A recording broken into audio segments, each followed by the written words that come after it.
안녕하세요. 눈뜨는 인생입니다. 오늘 소개할 책은 나도 아직 나를 모른다. 저자는 허지원, 출판사는 김영사입니다.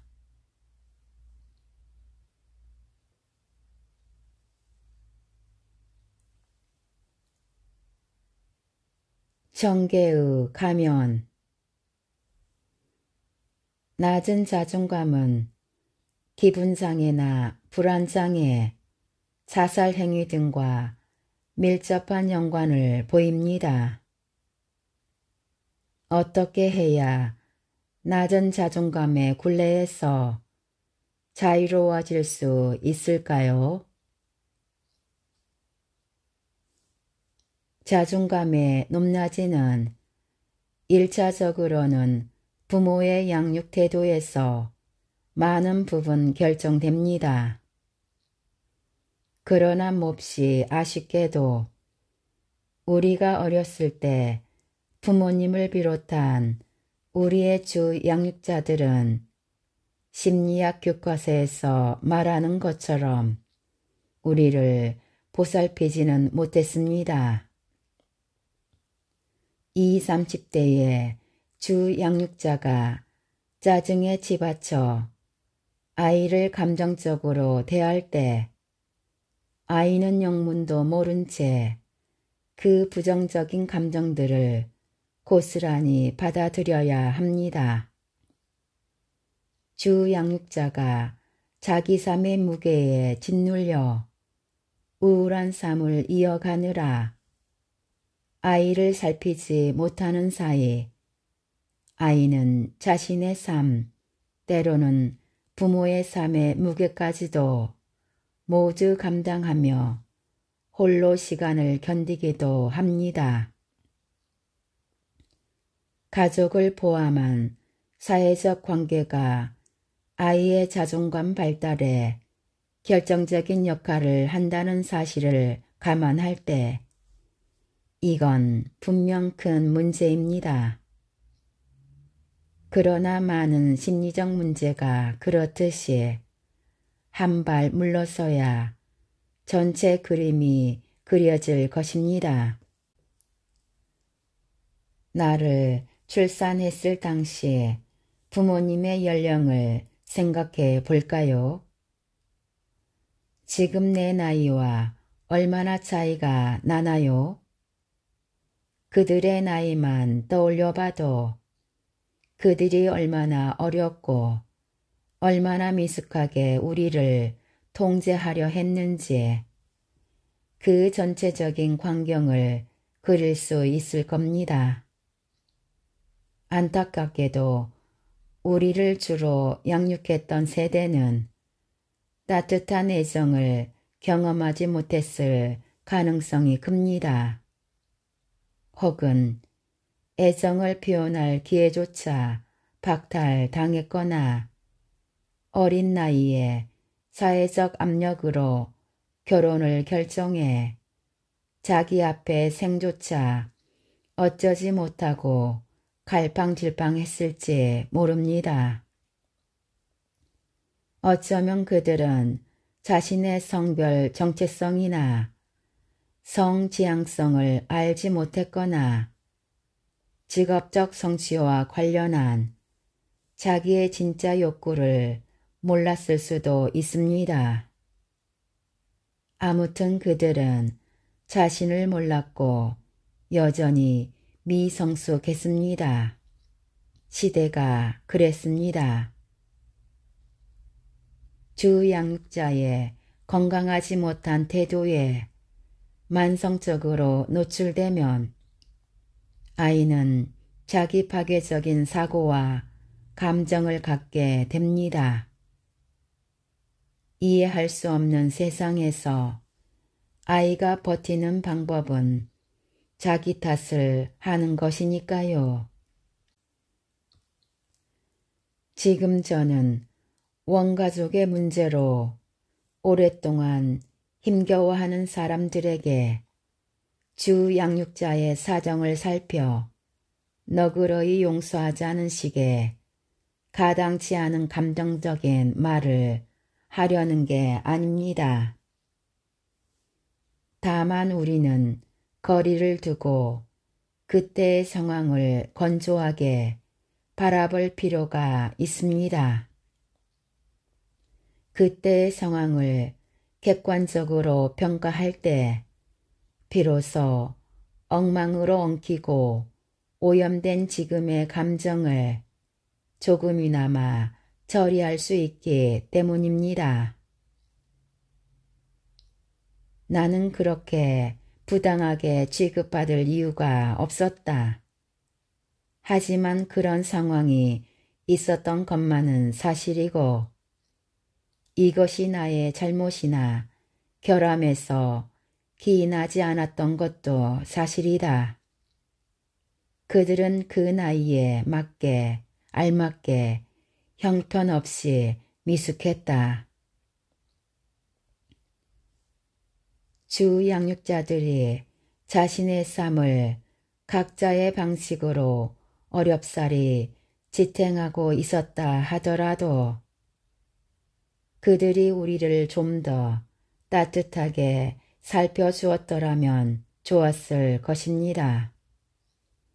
적어도 어떤 의도 없이 그저 눈만 마주쳐도 내가 어떤 일을 애써 하지 않아도 그냥 너 자체로 나는 내가 참 좋다는 웃음으로 반복적으로 보여주었더라면 우리의 삶이 본격적으로 시작될 무렵 우리는 꽤 높은 자존감을 내어 보였을 수도 있었을 겁니다.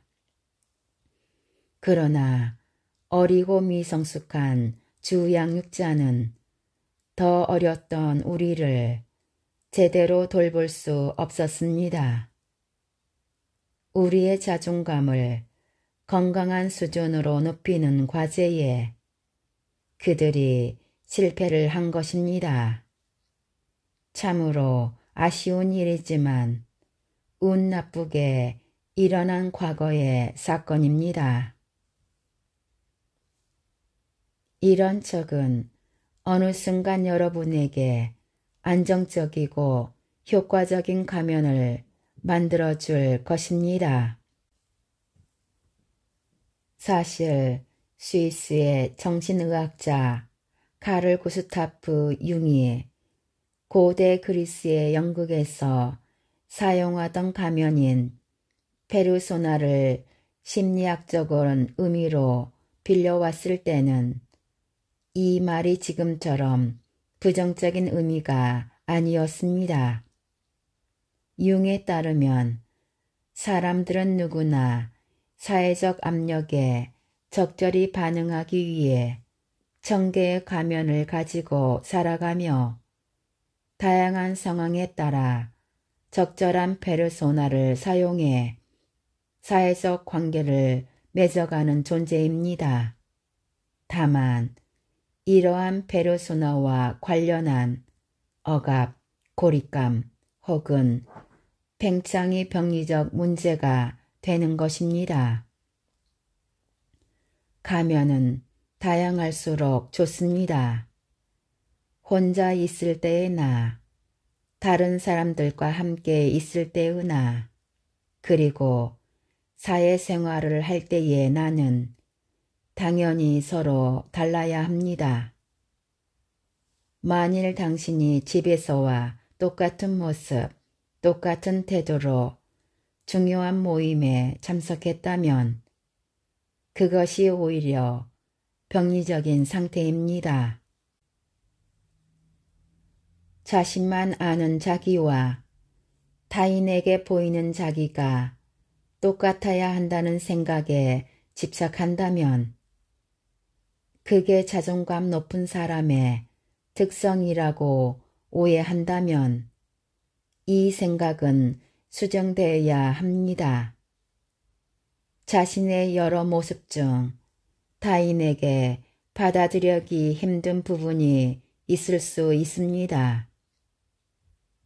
그러나 이를 지나치게 의식하고 의미를 과도하게 부여하면 자신의 취약한 모습까지 모두 받아주는 사람만이 진짜 친구, 진짜 사랑이라는 환상을 갖게 되기 쉽습니다.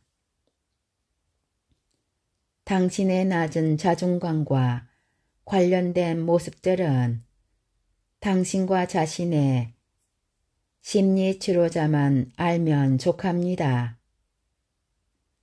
당신과 당신의 치료자는 이 낮은 자존감을 다루는 방법을 알아나가야 합니다. 하지만 주위의 모든 사람에게 당신이 갖고 있는 온갖 측면을 보여주고 일일이 설명하고 변명하려 하지 마세요. 그들도 각자의 무거운 삶을 매일 살아가며 때론 당신만을 위한 가면을 쓰고 있습니다. 성격이라는 말이 페르소나, 즉 가면에서 파생되었듯이 우리의 성격은 본래 다차원적이고 복잡합니다. 꽤나 사교적이지만 동시에 혼자 있는 걸 좋아할 수도 있고 타인에게 공감을 잘하지만 누구보다 타인을 신랄하게 비판할 수 있는 게 우리들입니다. 다시 말하지만 괜찮아요. 청계의 가면은 낮은 자존감의 발로가 아닙니다. 마음을 핥히며 아파할 문제도 아니고 삶을 가로막는 장애물은 더더욱 아닙니다. 자존감이 높아 보이는 가면을 하나쯤 가지고 있어도 좋고 타인에게 친절하며 사회성이 좋아 보이는 가면이 있어도 좋습니다. 무리가 되지 않는 선에서 상황에 맞게 적절히 사용할 수만 있다면 그런 가면은 얼마든지 가져도 좋습니다. 우리의 가면은 낮은 자존감에서 비롯한 가식도 타인의 비위를 맞추려는 위선도 아닙니다. 그저 지혜롭게 살아가는 데 필요한 삶의 기능이자 기술일 뿐입니다.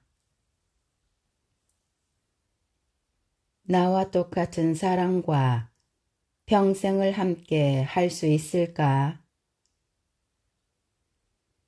학생들이나 내잠자들이 과연 자존감이 무엇인지 물어올 때가 있습니다.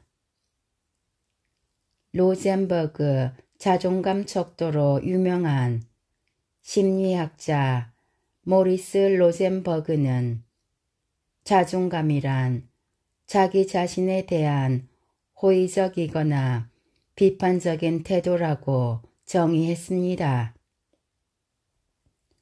저는 자존감을 설명할 때면 로젠버그의 정의를 알려주되 이렇게 덧붙입니다.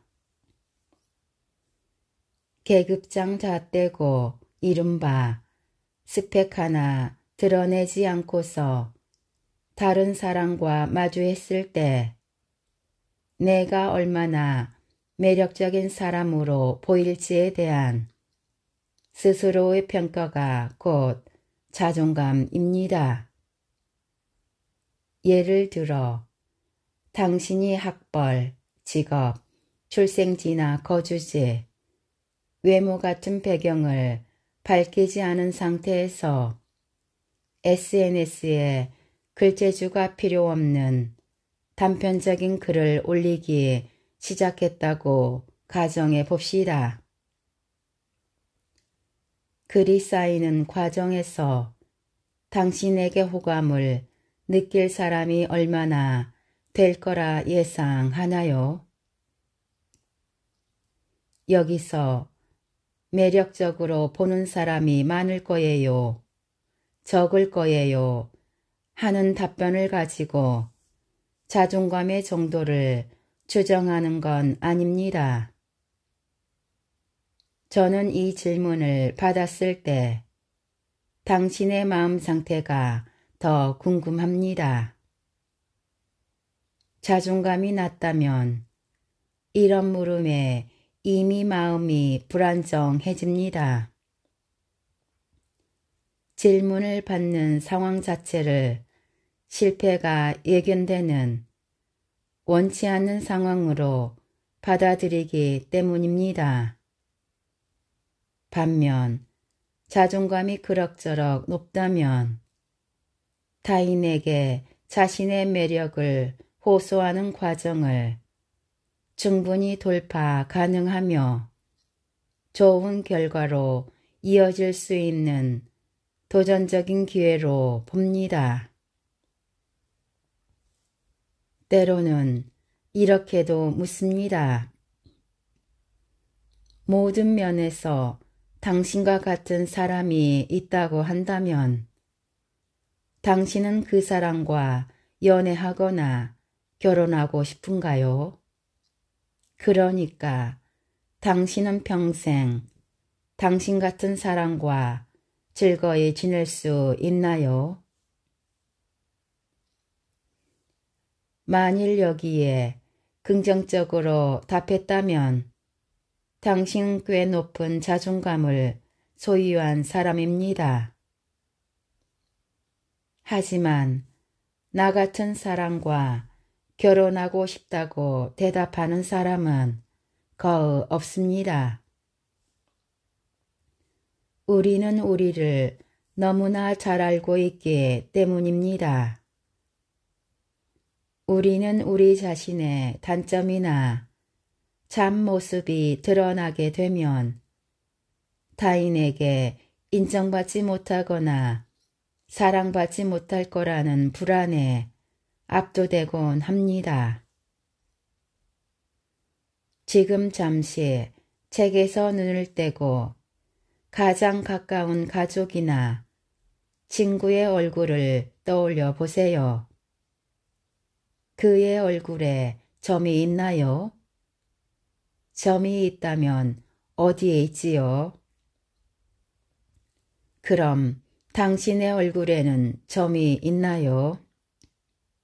있다면 어느 곳에 있나요?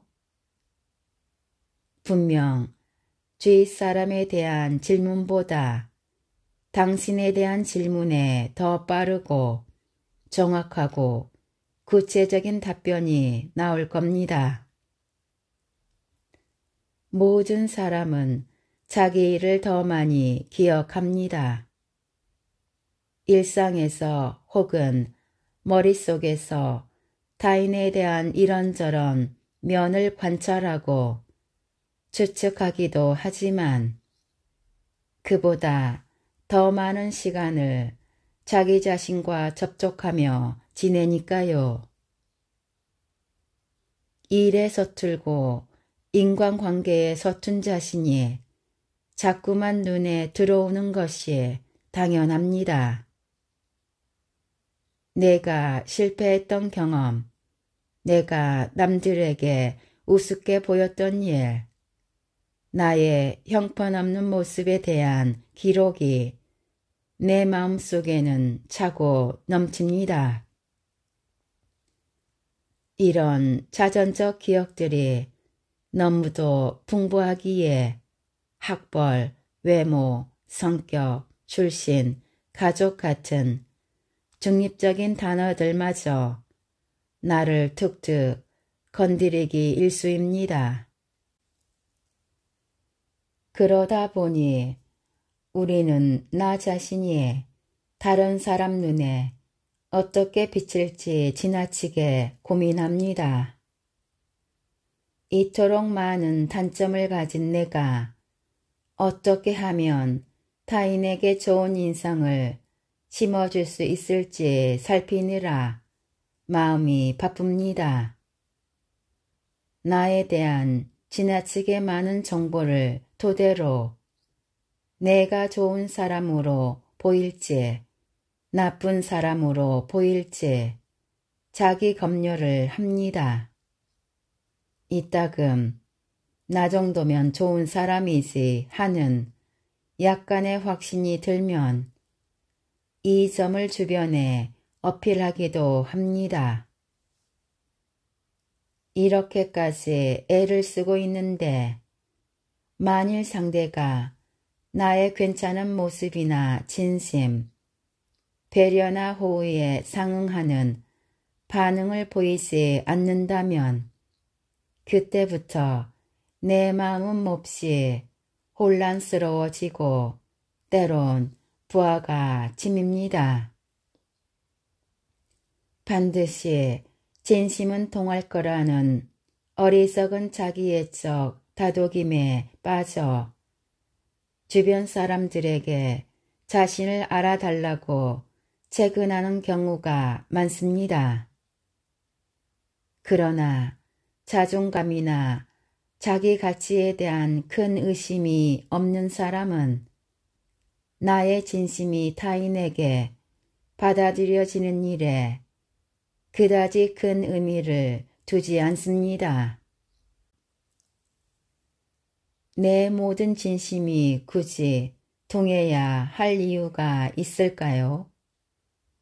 돌이켜보면 나 또한 모든 사람의 진심을 일일이 알아주며 살아오지 않았는데 말입니다. 우리가 매사에 아, 맞다. 이게 너의 진심이었지 하며 살진 않았잖아요. 진심이 언젠간 통할 것이란 믿음은 실은 내 생각과 감정과 판단이 언제나 옳다는 비대한 자식에서 비롯합니다. 타인도 각자의 진심을 가지고 살 뿐입니다. 100명의 사람에겐 100개 이상의 진심이 있습니다. 또한 진심이 언젠가 통할 것이란 믿음은 내 진심에 타인의 인정이 너무나 중요하다는 말이나 다름없습니다. 이는 진심이 꼭 타인에게 통해야만 한다는 환상 혹은 당위적 신념에서 비롯하는데 한편으론 타인이 나를 알아주지 않았을 때 적개심을 표현하기 위해 내세운 그럴듯한 자기 기만이기도 합니다. 진심을 믿는 사람들은 소울메이트를 규정하고 찾는 데에도 많은 에너지를 쏟습니다. 이들은 나의 짝이라면 굳이 말로 하지 않아도 내 마음을 모두 알아주리라 믿습니다. 2011년 미국에서 실시된 여론조사 결과 단 한 명의 진정한 소울메이트를 꼭 찾을 수 있을 거라고 답한 응답자가 전체의 73%에 달했습니다. 그러나 연구에 따르면 소울메이트의 존재를 믿는 사람들이 실제 관계에서는 쉽게 불안해하고 특히 애인의 실수에 덜 관대합니다. 상대가 자신이 정해둔 규칙을 벗어나는 경우 불안감과 불편감이 치미는 것이지요. 나와 영혼이 통하는 소울메이트를 찾는다는 건 언뜻 스스로에 대한 확고한 자신감과 자기애에 바탕을 둔 태도로 보입니다. 하지만 거기엔 예측 가능하고 통제 가능한 상대를 원하는 마음이 자리 잡고 있습니다. 나의 성격적 단점에도 내가 노력을 기울이지 않아도 나를 있는 그대로 사랑해 줄 사람을 찾는 것이지요. 그런데 그 사람은 이미 있었잖아요.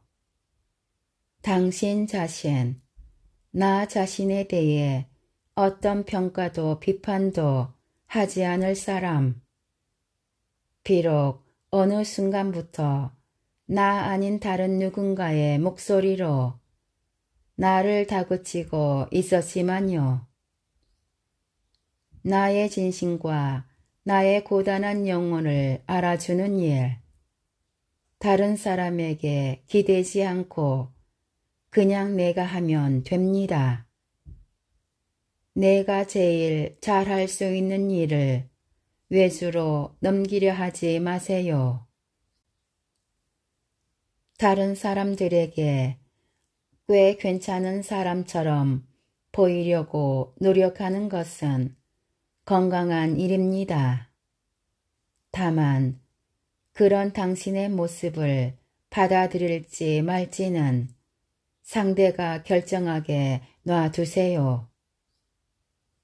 당신이 누구이며 무슨 일을 하는지, 얼마나 타의 모범이 되고 얼마나 많은 교인적인 이야기를 알고 있는지, 당신의 진심이 다른 사람에게 얼마나 통하는지, 당신이 영원히 통하는 사람과 사귀고 있는지는 당신의 자존감과 관련해 그리 중요한 문제가 아닙니다. 그저 당신 자신이 더 편안하게 좋아해 주세요. 당신이 스스로를 안정적으로 수용하고 있다면 외부의 적은 절대 당신의 마음을 해치지 못합니다. 실패에 우아할 것. 우아한 쇠퇴라는 말을 들어보셨나요? 어떤 시스템에 중대한 손상이 있거나 부적합한 새로운 정보가 입력될 경우 전체 시스템의 파국적인 오작동을 막고 지금껏 훈련된 네트워크의 기능들이 그럭저럭 유지되도록 하는 것을 뜻합니다. 저는 인간의 정보 처리 능력에 대해 강의할 때 이 개념을 설명하곤 합니다. 파워포인트 같은 컴퓨터 프로그램의 예전 버전 파일을 열면 몇몇 기능은 작동하지 않지만 여전히 그 파일을 읽고 쓰는 것은 가능하지요. 마찬가지로 인간의 노화에 따른 뇌기능 저하가 여기저기서 나타나더라도 여전히 적절하게 자기 역할을 수행할 수 있습니다. 우리는 앞으로도 꾸준히 실패를 경험하게 될 겁니다. 일하는 과정에서, 관계를 시작하고 유지하는 과정에서 크고 작은 마음의 손상을 경험하겠지요. 그때마다 우아한 쇠퇴, 우아한 실패를 기억하면 좋습니다. 그리하여 점차 높아질 당신의 회복 탄력성을 자원 삼아 실패한 이 지점에서 내가 어떤 사람이기를 바라는지 거리를 두고 생각할 시간을 갖는다면 좋겠습니다.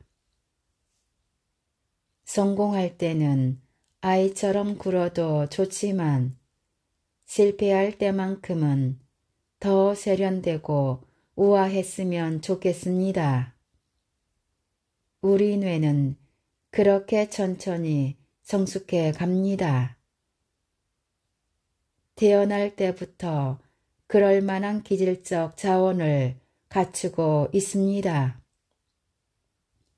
이런 의미에서 세 가지 잔소리를 덧붙이고자 합니다. 첫째로, 자전 실패 경험으로 만성적인 무력감과 공허감을 겪는 시기에도 당신은 자리에서 일어나 뭐라도 할 필요가 있습니다. 나는 사랑받지 못했고 실패했고 쓸모없는 사람이라는 당신 마음의 틀은 명확한 근거나 구체성 없이 무턱대고 당신 스스로를 규정해 버립니다. 그러나 내가 정말 모든 사람에게 불쾌한 존재였을까? 내가 정말 살아갈 이유가 없을까? 나는 그동안 계속해서 불행했을까? 모든 일에 실제로 실패했을까? 이런 질문들을 던지다 보면 그동안 습관처럼 과잉 일반화하고 파국화한 막연한 세계와 나의 실제 사건들 사이에 균열이 생깁니다. 그 정도는 아니었어요. 소확행이라는 말이 등장했을 때 한편으로 걱정도 됐습니다. 소소하고 확실한 행복에 대비되는 뭔가 대단히 이상적인 행복이 어딘가에 있을 것만 같아 오히려 사람들이 자신의 행복을 가볍게 여기는 추세가 있었습니다. 그러나 원래 행복은 그런 거였습니다. 소소함. 홀로 소소하게 행복했던 시간들이 있었습니다. 어느 순간 그 시간들을 머릿속 비좁은 방에 억지로 밀어넣고는 난 지금 행복해서는 안 돼 라는 주문과 함께 문을 닫아버린 후 소소한 행복의 디테일이 내 자전적 기억에서 사라졌을 테지만요.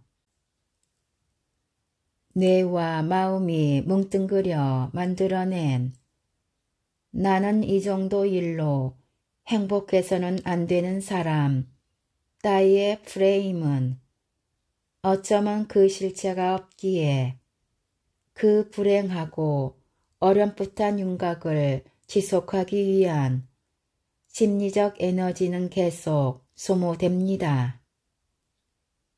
지금 여기에 머물러 순간적인 몰입감과 행복감을 알아차릴 능동적인 주의력과 활력은 그만큼 줄어들게 됐습니다. 지나온 일들을 곱씹으며 나는 이제껏 그래왔듯이 금세 불행의 나락으로 떨어질 수 있어 정말 큰 행운이 찾아오면 그때 마음을 놓자 하고 생각하다 보면 시야는 점점 좁아지고 스스로를 더욱 다그치게 됩니다. 그러는 거 아니에요. 여태 말했듯이 어쩌라고 정신으로 살아야 합니다. 내가 할 수 있는 건 다 했는데 어쩌라고 하면서 기억과 사고를 다 잡으세요. 실패 이후에 기분이 흘러가는 대로 자신을 표류하게 두지 말아요. 뭐라도 하자며 누군가 내 머리끄댕이라도 잡아채 끌어올리는 이미지를 상상하면서 스스로를 단호하게 일으켜 세우는 것이 더 우아합니다. 또다시 바닥이 보이지 않는 불안감과 우울감이 당신을 들여다볼 때 입 밖으로 소리 내어서라도 그 순간을 당신이 종결해야 합니다. 뭐라도 하자. 당신이 건네는 이야기에 뇌는 뭐라도 할 채비를 시작합니다. 꾸준한 습관만이 당신의 길을 냅니다. 둘째로, 당신은 기대해도 됩니다. 기대했다, 실망하는 반복적인 경험들은 물론 고통스럽습니다. 어떤 경우에도 실망하지 않는 법을 배울 수 있다면야 좋겠지만 우리 대부분은 기대가 무너질 때 필연적으로 실망하게 됩니다. 주의할 것은 과장되고 오래된 실망입니다. 남에게 전시하기 위한 비상적인 실망, 최선을 다하지 못한 상황을 감추기 위한 기만적인 실망은 당신의 성격 구조를 왜곡시킵니다. 그냥 혼자 멋쩍게 웃으며 지나갈 일에도 괜히 스스로 변명하려 하거나 혹여 성공했더라면 누릴 수 있었던 것을 자꾸만 알리려 합니다. 무엇보다 당신은 실망하면 할수록 기대하지 않으려 하니까요. 그러나 다시 생각해보면 기대하지 않았다고 해서 정말 실망하지도 않았던 건가요? 기대와 실망은 사실 별개의 사건이었는지도 모릅니다. 기대하지 않으려고 애쓰지 마세요. 당신의 기대는 한 번도 죄였던 적이 없습니다. 당신은 그냥 순수하게 기대했던 것 뿐입니다. 기대한 바 그대로 이루어지리라는 믿음이 아무 이유 없이 운 좋게 성취될 때도 있고 그저 아무 이유 없이 무너질 때도 있는 겁니다. 기대는 죄가 없고 당신도 죄가 없습니다. 그냥 상황이 그랬습니다. 당신에게 불행감을 가져오는 사건들은 많은 경우 당신의 노력이나 기대와 상관없이 운과 상황에 좌우됩니다. 노력이 부족해서가 아닙니다. 당신은 한다고 했습니다. 수백 번 무너져 내리는 마음을 일으켜가며 어떻게든 끝까지 버텨보려 했습니다. 당신이 모두 알고 있습니다. 운이 나빴을 뿐입니다. 주인공이 당신이었다면 좋았겠지만 내가 아니면 안 되는 일 따위란 세상에 없는 것도 사실입니다. 그런 억지로 만들어낸 가치가 아니어도 당신과 나는 이대로 충분합니다. 기대하세요. 내일의 날씨, 잠시 후에 점심 메뉴, 오랜만에 시내 외출, 개봉할 영화와 새로운 드라마, 또 실망할 수도 있겠지만 실패해도 다시 일어나는 힘은 지치지 않는 기대에서 나옵니다. 오늘 점심으로 먹은 달걀 샌드위치가 형편없었대도 저녁에 먹을 소고기 덮밥은 괜찮을 수 있습니다. 이번 성과가 형편없었대도 내일 보기로 한 영화는 재미있을지 모릅니다. 우리의 취미는 기대하는 것. 100번을 실망한데도. 마지막으로 자신의 우존성을 비난하거나 회피하지 말고 그저 유연히 받아들이길 바랍니다. 풍부한 문화적 환경이나 인지적 자원, 높은 사회경제적 상태 덕분에 독립성을 학습할 기회가 있어 독립적인 삶을 사는 사람들도 있습니다. 부럽기도 하지요. 그러나 우리에게 그런 운이 따르지 않았던 것은 그저 여러 우연이 중첩되었기 때문입니다. 우리 탓이 아닙니다. 나의 우존성과 취약성, 그리고 감정적인 약점과 개인적인 결함이 없으면 좋았겠지만 있어도 상관없습니다. 이런 건 실패가 아닙니다. 실패의 일리가요. 이미 배웠잖아요. 사람들 대부분은 원래 의존적이며 사회적인 뇌를 가지고 있습니다. 우리는 차차 나의 이 조각들을 불편감 없이 자연스럽게 바라보고 나의 일부로 받아들이게 될 것입니다. 나의 부적절감이나 의존성에 홀로 수치스러운 다른 사람을 밀어내지 않아도 됩니다. 시간이 흐르면 어차피 떠날 사람은 떠나고 남을 사람은 당신 곁에 다정히 남습니다. 그러는 사이 우리는 천천히 독립적인 삶이 무엇인지 알아가며 성장하게 됩니다. 그러니 사람을 만나면 만나는 대로, 만나지 않으면 또 그런 대로 자연스럽게 받아들이면 됩니다. 다시 한번 말하지만 나를 세우지 않아도 돼요. 노력하되 애쓰지는 말아요. 인지하되 의식하지 말아요.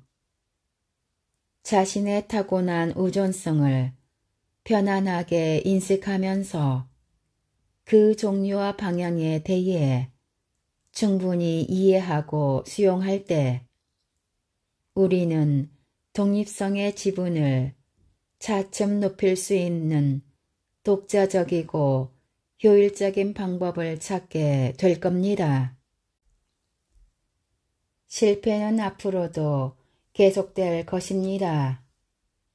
그러니 일리일비는 고사하고 일비일비할 필요가 없음을 꼭 말해주고 싶습니다.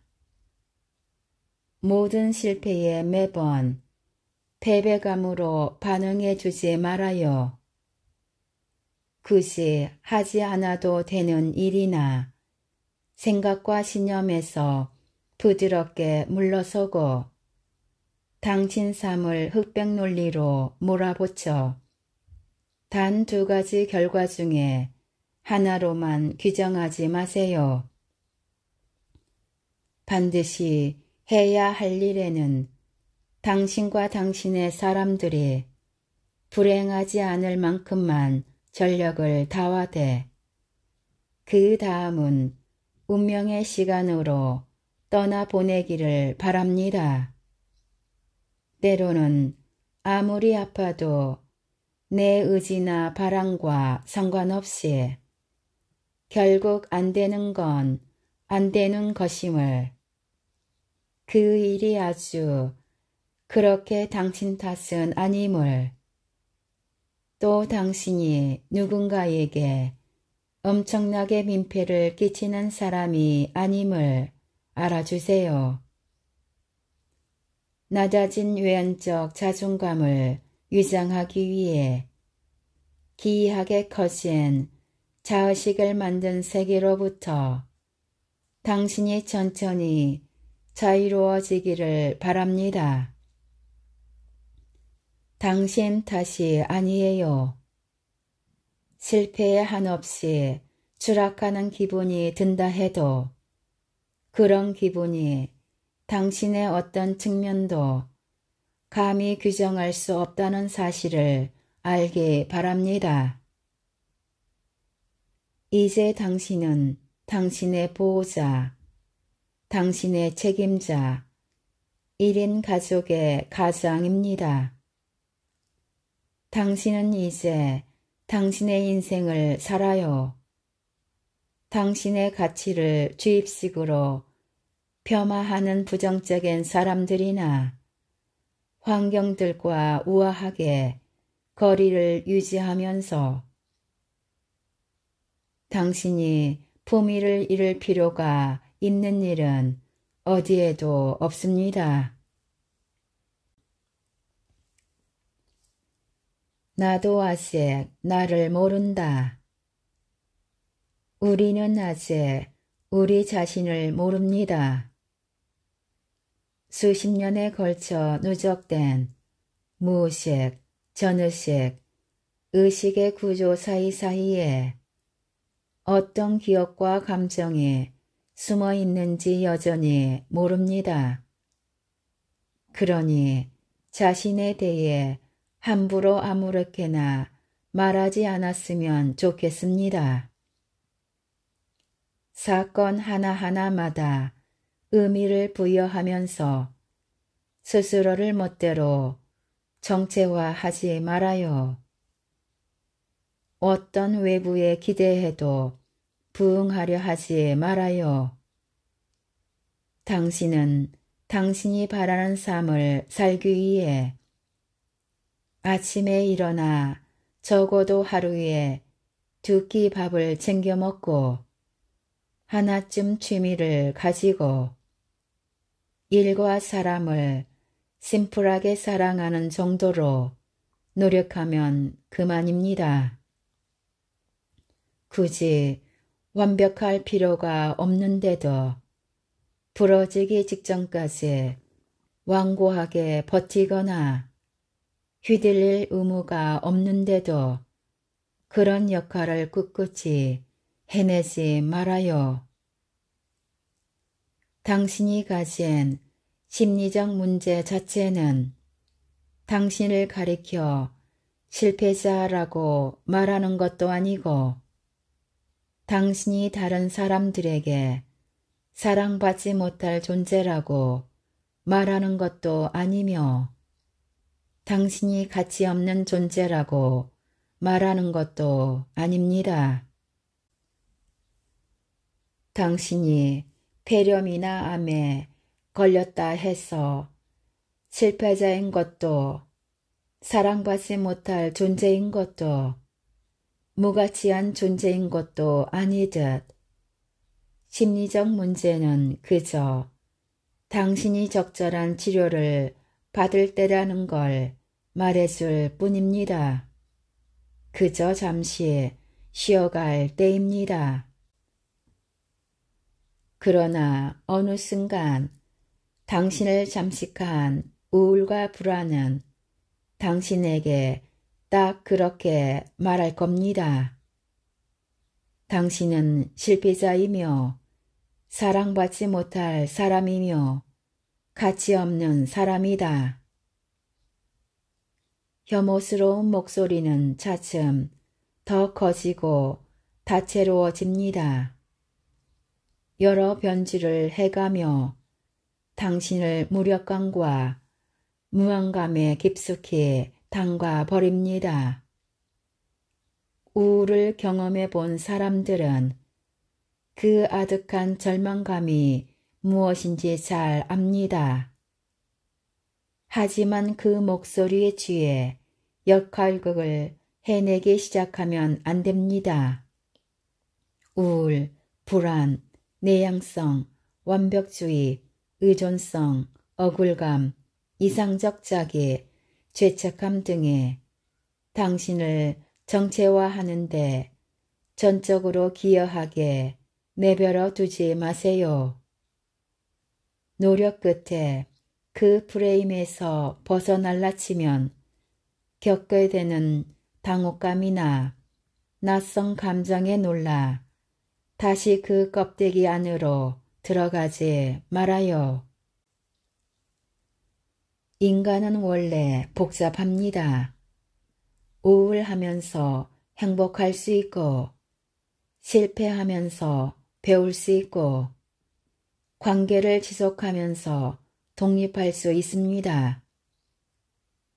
불안정 애착인 채로 자라난 성인이라도 새로운 안정 애착 관계가 만들어지면 5년 이내에 획득된 안정 애착으로 변화한다는 연구도 기억해 주세요. 아니어도 상관없지만요. 다만 단일한 정체성을 손에 꼭 붙들고 이걸 어떻게 해결해야 하나 종정거리지 마세요. 당신은 아직 당신을 모릅니다. 이 모든 것은 천천히 진행하세요.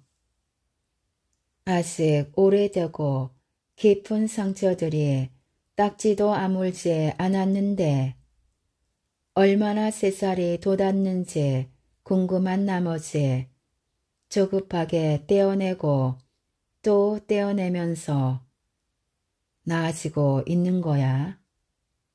왜 지금 웃고 있어? 이대로도 괜찮아? 하며 타인과 자신을 시험에 들게 하지 마세요. 몇 년을 두고 차츰 자신을 받아들여 주세요. 당신이 아무리 스스로에게 너그럽고 관대해져도 당신은 여전히 노력할 것이고 여전히 누군가에게 민폐를 끼치지 않습니다. 천성이 그렇습니다.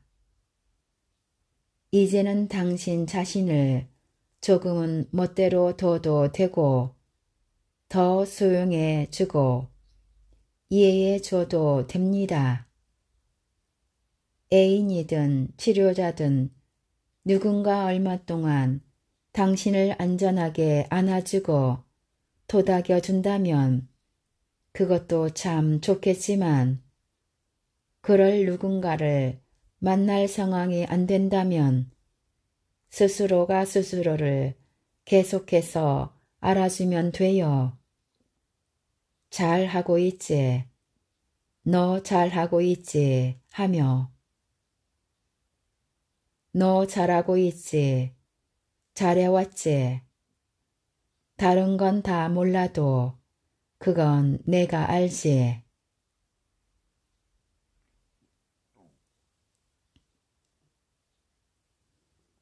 지금까지 나도 아직 나를 모른다에서 일부 발췌하여 읽어드렸습니다. 좋은 책을 써주시고 편해주셔서 감사합니다. 우리 모두 책을 읽고 점점 더 성장해 갔으면 합니다. 감사합니다.